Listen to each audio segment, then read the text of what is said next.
নমস্কার বন্ধুরা, আমি তন্দ্রা। আজ আবার নিয়ে এলাম একটা কুকিং ভিডিও।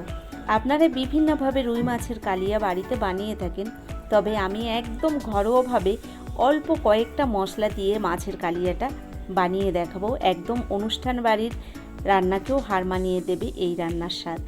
কিভাবে রান্নাটা করছি সম্পূর্ণ ভিডিওটি দেখার অনুরোধ রইল। এখানে আমি 600 গ্রাম রুই মাছ নিয়েছি। আপনারা চাইলে এখানে কাতলা মাছ দিয়েও রান্নাটা করতে পারেন। মাছটাকে প্রথম ভালো করে পরিষ্কার জলে ধুয়ে নিয়েছি। মাছের ওপরে এবার আমি লবণ হলুদটা দিয়ে দিলাম। স্বাদ মতো লবণ হলুদ আমি মাছের গায়ে মাখিয়ে নিচ্ছি। তো আপনারা বিভিন্নভাবে রুই মাছের কালিয়া বাড়িতে বানিয়ে থাকেন, একবার অনুরোধ করব এভাবে রুই মাছের কালিয়া বাড়িতে বানিয়ে দেখবেন। ঘরোয়া মাত্র দুটো উপকরণ আমি এক্সট্রা ব্যবহার করেছি এখানে। রান্নাটার স্বাদ কিন্তু দ্বিগুণ বেড়ে গেছে। অবশ্যই অনুরোধ করব সম্পূর্ণ ভিডিওটি আপনারা দেখুন, তাহলে বুঝতে পারবেন। এখানে রয়েছে বড় সাইজের একটা টমেটো পেস্ট, রয়েছে এখানে একটা পেঁয়াজের পেস্ট, আর সঙ্গে নিয়েছি আমি কয়েকটা আলমন্ড বাদাম, আর তার সঙ্গে নিয়েছি কয়েকটা কিশমিশ।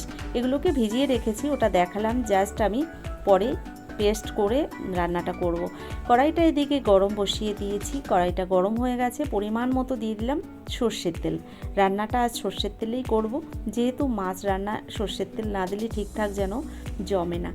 তেলটাকে গরম করে প্রথমেই মাছগুলো আমি ভেজে নিচ্ছি। দেখুন এখানে মাছগুলো আমি দিয়ে দিলাম তেলের মধ্যে, আর আমি মাছগুলোকে একটু লাল লাল করে ভেজে নেব।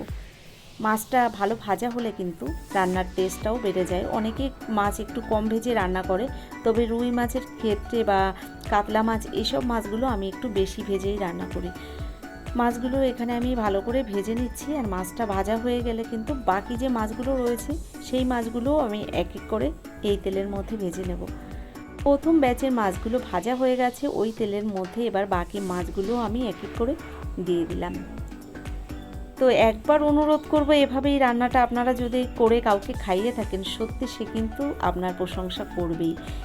মাছগুলো ভেজে নামিয়ে নেওয়ার পরে ওই তেলের মধ্যে আমি রান্নাটা করছি। এখানে দেখুন কয়েকটা আমি নিয়েছি গোটা গরম মশলা। তো এলাচগুলোকে আমি একটু ফাটিয়ে দিলাম তেলের মধ্যে। গোটা গরম মশলা তেলের মধ্যে দেওয়ার পরে ফোড়নটাকে কিন্তু এভাবে হালকা আঁচে একটু নেড়ে চেড়ে আমি কিছুক্ষণ ভেজে নিয়েছি। এবার দিয়ে দিচ্ছি এর মধ্যে যে পেঁয়াজটাকে আমি আগে পেস্ট বানিয়ে নিয়েছিলাম। সরি, বারবার আমি এখানে পেস্ট বলছি, পেঁয়াজটা কিন্তু পুরোপুরি পেস্ট করিনি, একটু এখানে থেতো মতো করে নিয়েছি পেঁয়াজটাকে। তেলের মধ্যে এভাবে নেড়ে চেড়ে একটু ভেজে নিয়েছি পেঁয়াজটা। এবার দিয়ে দিলাম এর মধ্যে একদম অল্প পরিমাণে, দেখুন মশলাগুলো আমি ব্যবহার করছি। 1 চামচের 4 ভাগের 1 ভাগ দিয়ে দিলাম আদা বাটা, আর 1 চামচের 4 ভাগের 1 ভাগ দিয়ে দিলাম রসুন বাটা। আদা রসুনটাকে একটু নেড়েচেড়ে ভেজে নেওয়ার পরে দিয়ে দিলাম এখানে টমেটোর পেস্ট। তো এখানে টমেটোর পেস্টটা দেওয়ার পরে নেড়েচেড়ে হালকা আঁচে মশলাটাকে আমি বেশ কিছুক্ষণ কষিয়ে নিচ্ছি। এর মধ্যেও আমি অল্প পরিমাণে একটু চিনি দিয়ে দিলাম স্বাদের ব্যালেন্সটাকে ঠিকঠাক আনার জন্য। তো বন্ধুরা, আপনারা সাধারণত রুই মাছের কালিয়া বাড়িতে বানিয়ে থাকলে সেক্ষেত্রে কিন্তু আপনারা এখানে পোস্ত বা টক দই, কাজু এগুলো ব্যবহার করে থাকেন। আমি কিন্তু এগুলো কিছুই ব্যবহার করছি না। এই মশলাটা দিলাম কি বলুন তো, এটা সেই আলমন্ড আর কিশমিশটাকে আমি ভিজিয়ে রেখেছিলাম, সেটাই পেস্ট বানিয়ে দিয়ে দিলাম এই মশলার মধ্যে। আরও কিছুক্ষণ এই মশলাটা দেওয়ার পরে কষিয়ে নেব আমি হালকা আছে। তো আস্তে আস্তে মশলা থেকে তেল ছাড়তে শুরু করেছে। এবার আমি দিয়ে দিচ্ছি স্বাদ মতো লবণ হলুদ। এখানে পরিমাণ মতো লবণ হলুদটা আমি দিয়ে দিলাম, আর দিয়ে দিচ্ছি 1 চামচের 3 ভাগের 1 ভাগ দিয়ে দিলাম এখানে জিরের গুঁড়ো, আর দিয়ে দিলাম এখানে 1 চামচ পরিমাণে লঙ্কা গুঁড়ো, আর দিয়ে দিলাম 1 চামচের 4 ভাগের 1 ভাগ ধনিয়া গুঁড়ো। এগুলো দেওয়ার পরে অল্প পরিমাণে একটু জল দিয়ে দিয়েছি। মশলাটাকে বেশ কিছুক্ষণ হালকা আছে এভাবে কষিয়ে নিচ্ছি। মশলাটা পুড়ে না যায় সেটাও খেয়াল রাখতে হবে। হালকা আছে মশলাটাকে কিছুক্ষণ এভাবে কষিয়ে নিতে হবে। আস্তে আস্তে মশলা থেকে সুন্দর তেল ছাড়তে শুরু করেছে। আরও কিছুক্ষণ এভাবে আমি নেড়েচেড়ে মশলাটাকে কষিয়ে নিয়েছি। এবার দিয়ে দেবো এর মধ্যে পরিমাণ মতো গরম জল। আমি এখানে জলটাকে গরম করে নিয়েছি, পরিমাণ মতো গরম জল আমি দিয়ে দিলাম মশলার মধ্যে।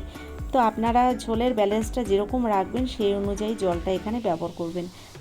কালিয়া বলতেই একটু ঝোল কমই থাকবে, তো আমি এখানে আমার পরিমাণ মতোই ঝোলটা দিয়েছি। ঝোলটা সুন্দর ফুটে উঠেছে। এবার ভেজে রাখা মাছগুলো আমি দিয়ে দিলাম এই ঝোলের মধ্যে।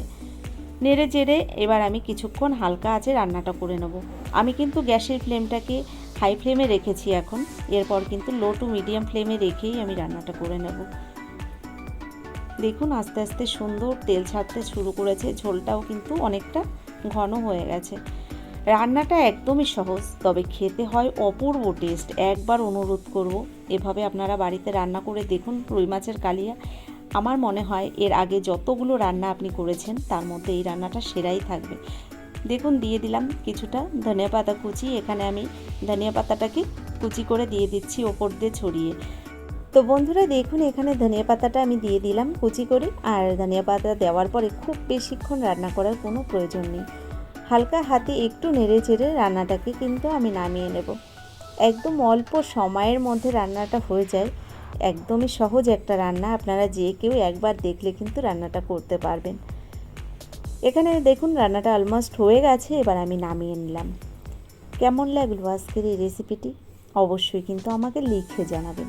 যদি আমার এই রান্নার রেসিপিটি আপনাদের ভালো লেগে থাকে, এখনও একটা লাইক দিতে ভুলে গেছেন, অবশ্যই একটা লাইক দিয়ে যারা এখনও আমার চ্যানেলটিকে সাবস্ক্রাইব করেননি অবশ্যই আমার চ্যানেলটিকে সাবস্ক্রাইব করে আমার পাশে থেকে যাবেন।